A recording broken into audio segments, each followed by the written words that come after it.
It is December 1989. In Paris, the world-renowned playwright Samuel Beckett has died. In America, President George Bush has ordered the US Marines to invade Panama. And in Eastern Europe, it is 7 weeks since the fall of the Berlin Wall.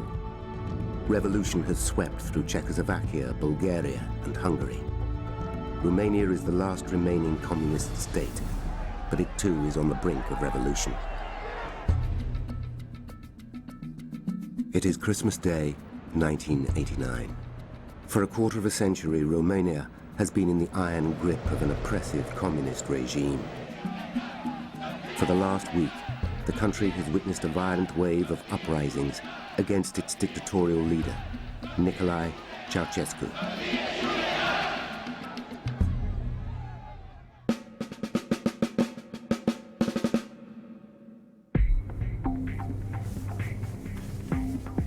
Like many Romanians who've spent all their lives under communist rule, Captain Ionel Boero of the Romanian paratroop regiment has never celebrated Christmas before. In Bucharest, Boero's wife is keen to get in touch, as the country suddenly seems to be on the verge of civil war. Alo? Alo, bună dimineața. Putem vorbi cu capitanul Boero, vă rog? He wishes he could be with his family, but as all military personnel are on standby, he's not allowed to contact them. For 3 days, fierce fighting has engulfed several towns, and President Ceausescu and his wife, Elena, appear to have fled the capital, Bucharest. What Boero doesn't know is that today his own fate will be closely bound with that of his president.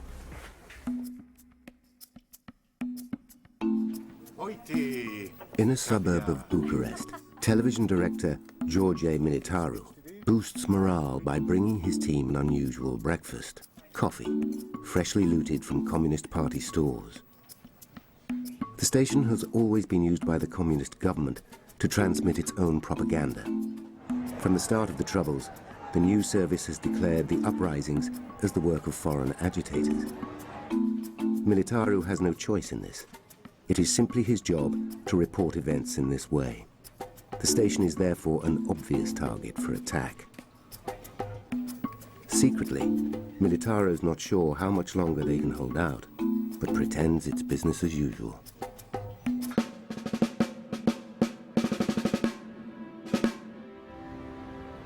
Contrary to rumor, the Ceausescus have not fled Romania. They are being secretly held in a military barracks 50 kilometers from Bucharest. Bună dimineața, tăvorișa președinte. Gravistiti. Whether they are under arrest or are there for their own protection is unclear. Asta au mâncat soldații români din ordinea dumneavoastră. For the third day in a row, they refuse the standard army rations they were responsible for introducing. Elena is worried about the strain recent events have put on Nicolae's failing health. Nicolae suffers from diabetes and has bladder problems. The toilet facilities are basic. It is in stark contrast to the opulence they have enjoyed for the past 24 years. The Ceausescus are rumored to have millions stashed in Swiss banks. They have requisitioned royal palaces and luxury villas all around the country, which they have decorated in the style of Versailles. Most they have never even spent the night in. Now, they are about to pay the price for their greed and their vanity.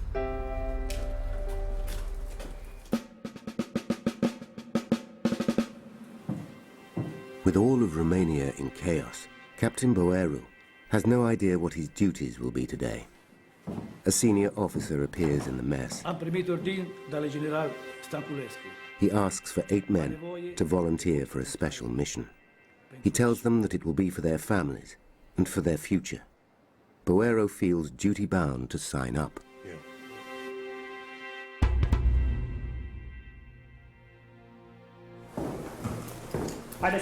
At Târgoviște Barracks, the Ceausescus are taken from their room. The night before, the barracks were shot at, and the presence of the Ceausescus is making the guards nervous. They're being hidden in an armored car for their protection, although they are confident they are to be flown to freedom. Nicolae and Elena have always believed they are invincible. They've worked hard to build a cult of personality around themselves and have set about creating a country that worships them. Nicolae confers on himself the title Genius of the Carpathians and the Great Conducatore, whilst the barely literate Elena becomes the great scientist, engineer, and academician.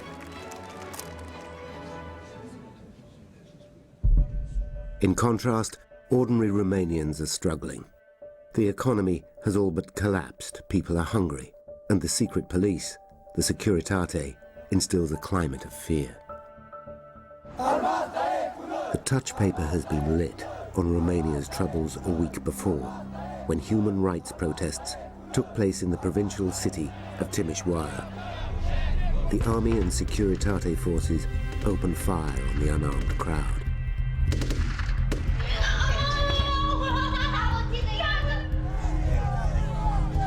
De la magazin spre casă, trupele de securitate au tras în noi fără să ne someze. Under the command of General Victor Stanculescu, government security forces cause over 90 deaths in Timișoara. 2 days after the initial protests on the 18th of December, General Stanculescu is still ordering the shooting of those involved in the demonstrations. As Deputy Defense Minister, Stanculescu has won the trust of the Ceausescus. Nicolae himself ordered the general to take control of the situation in Timișoara, knowing that he would do so with efficiency and brutality. But what now cannot be done is to halt the rumors of genocide that follow in the wake of the massacre and which spread uncontrollably across Romania. On the 21st of December, and in direct response to the bloodshed in Timișoara, President Ceausescu prepares to make his first public appearance since the massacre. Ceausescu plans a morale-boosting rally of over 100,000 people in central Bucharest. He is confident that this will put an end to the crisis. His address will be broadcast across Romania from the balcony of the Central Committee building. Camera 1. George Militaru has been directing Ceausescu's live speeches and TV appearances for nearly 10 years, and he knows that one wrong shot can see him sacked. He checks that the cameraman can find the planted audience members. Should Ceausescu stutter or have a facial tic, a shot of the enthusiastic crowd can immediately be inserted. As they set out for the balcony, neither Elena or Nicolae realize the extent to which Romania has changed.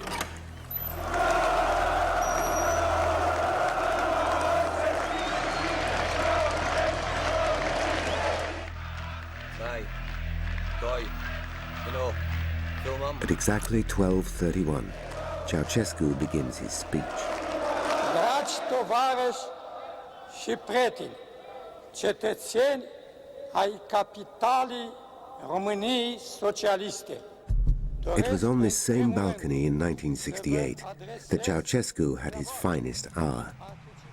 Romania had already negotiated limited freedoms from Soviet control in the 1950s, and as Soviet tanks rolled into Czechoslovakia in 1968, Ceausescu gave a rousing speech condemning Moscow for threatening peace in Europe. Czechoslovakia constituie o mare greșeală și o primejdie gravă pentru pacea în Europa, pentru soarta socialismului în lume. As a result, the good communist becomes a recognizable world statesman. Since then, he feels himself to be untouchable. Populare din București. Ceausescu has been speaking to the crowd for 8 minutes when the mood changes. The chant of Timișoara is heard. No one has ever dared to publicly challenge Ceausescu before.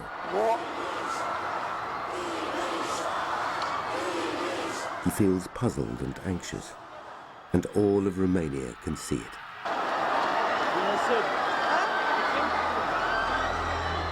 In the TV gallery, a lifetime of repression has made its mark, and George Militaru doesn't need to be told.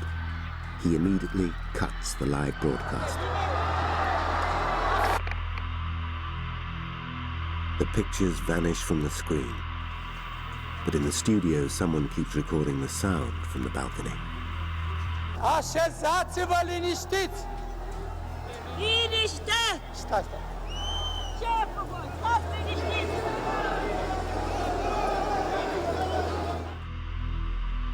The damage has been done.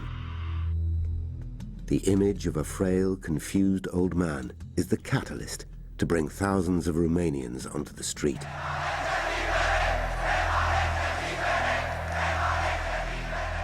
General Stanculescu's worst fears have been realized. His actions have made martyrs of the victims of Timișoara and have escalated the unrest. He's now in the spotlight, in danger both from the Ceausescus and the crowd. In the heat of the moment, he contrives a broken leg, hoping this will allow him to take a back seat during the unfolding events.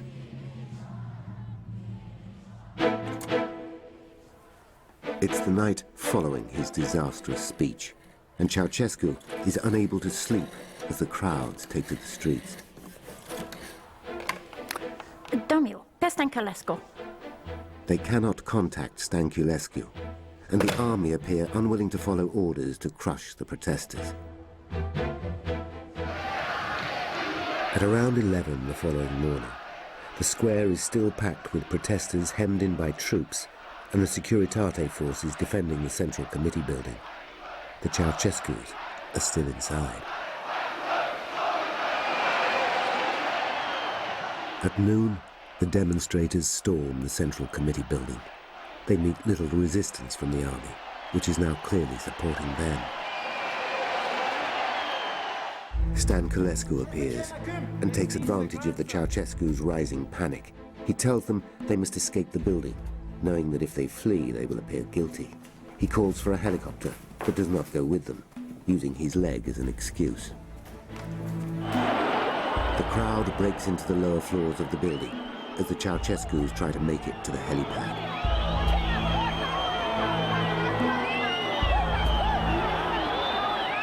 As they run across the roof, they are spotted by the jubilant protesters. The overloaded helicopter struggles to take off. Aboard are Ceausescu, Elena, 2 advisors, 2 bodyguards, and the 3-man crew.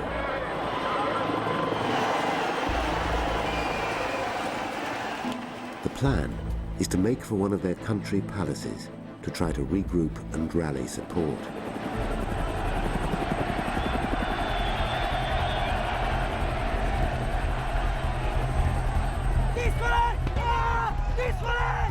With the Ceausescus gone, the crowd turns its attention to the television studio, keen to use the power of TV to spread word of the growing revolution. Militaru and his staff are powerless as the crowd forces its way in. Confusion reigns as the protesters negotiate their way on air. Tovarăși, ascultați-mă! Sunteți mulți tovarăși care lucrați în televiziune. Sunteți nevinovați! Să trecem la fapte, la treabă, mai bine zis. Avem nevoie... Liniște puțin! Liniște puțin! Eroii popor român! Liniște puțin! Atențiune, vă rog! Peste 5 secunde intrăm în emisie. 5... Atenție, controlul! 3... At 1 o'clock, the dissident poet and national hero, Nicolae Ceausescu, goes on air. News of the revolution reaches even the most rural parts of Romania, as well as the outside world. Dictatorul a fugit! Later, it is dubbed history's TV revolution. Victorios! Am învins! Am învins! Am învins! As Bucharest is enveloped in chaos, the Ceausescu's escape is becoming farcical. The helicopter pilot invents technical problems, and dumps his passengers on a deserted roadside. A local doctor driving to work spots the desperate couple and their bodyguard trying to flag down a ride. It is Eleanor, not Nicolae, who stops him at gunpoint.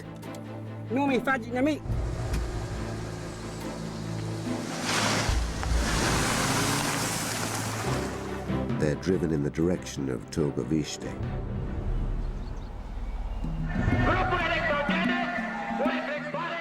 In Bucharest, work is underway to form a new government. In an office deep in the Central Committee building, self-elected politicians calling themselves the National Salvation Front are trying to get hold of Stănculescu on the phone to secure the backing of the army in order to restore calm. But Stănculescu isn't answering until he knows what has happened to the Ceausescus.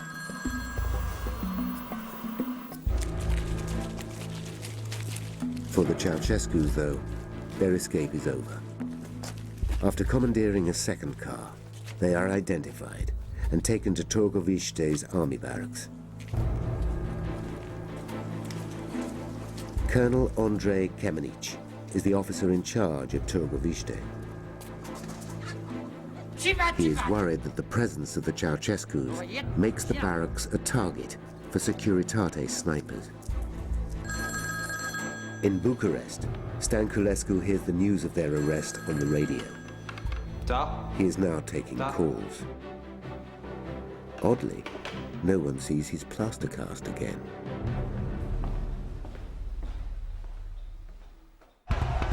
People are still unsure as to the whereabouts of their leaders. Fierce street battles erupt between the army, now supporting the revolution, and Securitate snipers loyal to the Ceausescus.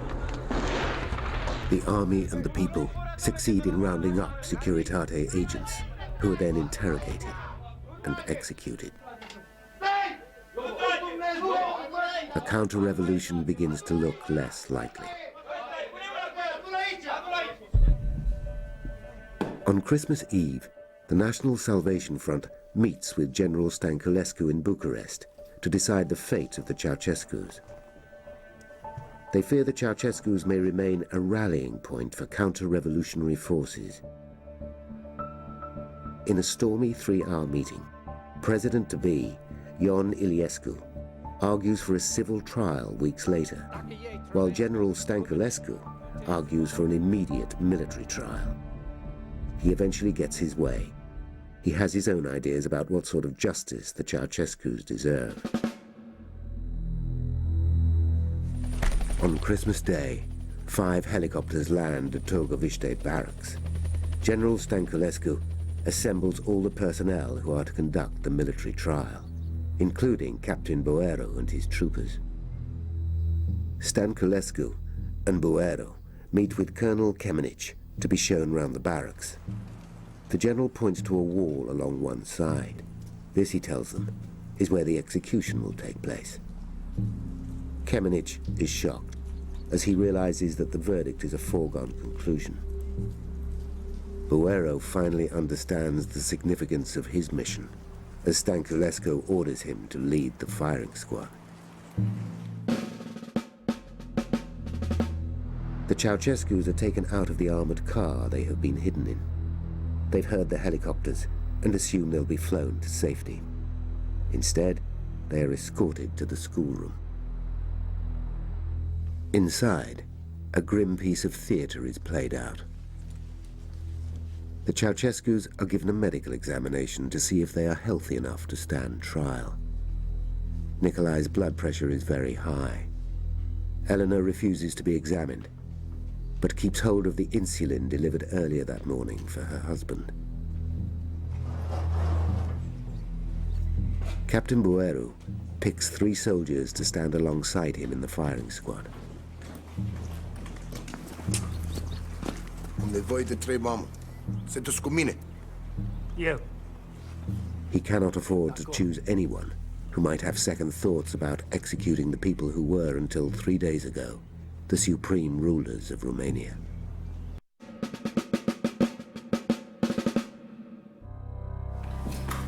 At 1 o'clock, the court is convened. It's the last throw of the dice for the Ceausescus. But they aren't playing the game. Nicolae refuses to recognize the legitimacy of the court and treats the proceedings with contempt. Nu sunt inculpat președintele României, și a reprezentanților clasei municipale. The principal charges laid before them are genocide in Timișoara and theft of the nation's assets whilst forcing the people to live in poverty. Eleanor is outraged when the court strips her of all her academic titles. When asked to explain why he fled the Central Committee building, Ceausescu looks pointedly at the assembled witnesses. He begins to realize the devious role Stanculescu has played in their downfall. The court orders a recess to consider its verdict. The lives of Romania's leaders hang in the balance. Captain Bueru's firing squad waits nervously to see if they'll be needed. The judgment on the Ceausescu's 25 years in power takes only 55 minutes. Tribunalul, în numele legii și Ceausescu Nicolae și Ceausescu Elena, la pedeapsa capitală și confiscarea totală a averii Și poporul român liber, nu cu trădători.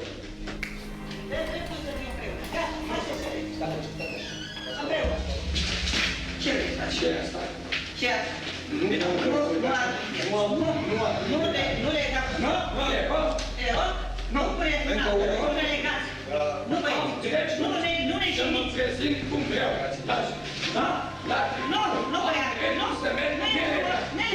de acolo și...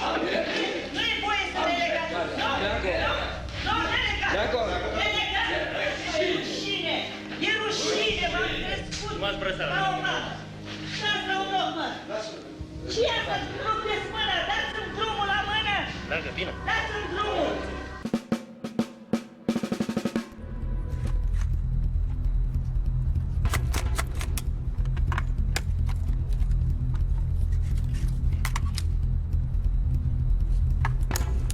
Captain Buero has been told to wait for Stanculescu's death sentence. But when Ceausescu emerges, Buero's feelings get the better of him.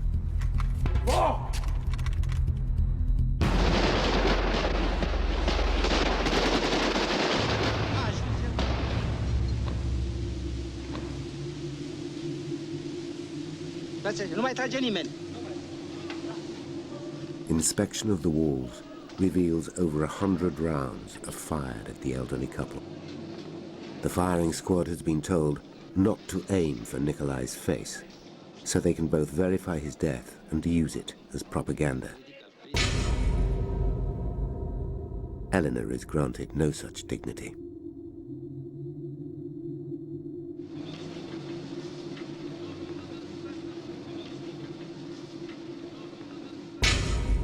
On Christmas night, the TV revolution delivers its gruesome climax. Viewers can see the graphic images of the Ceausescu's dead bodies.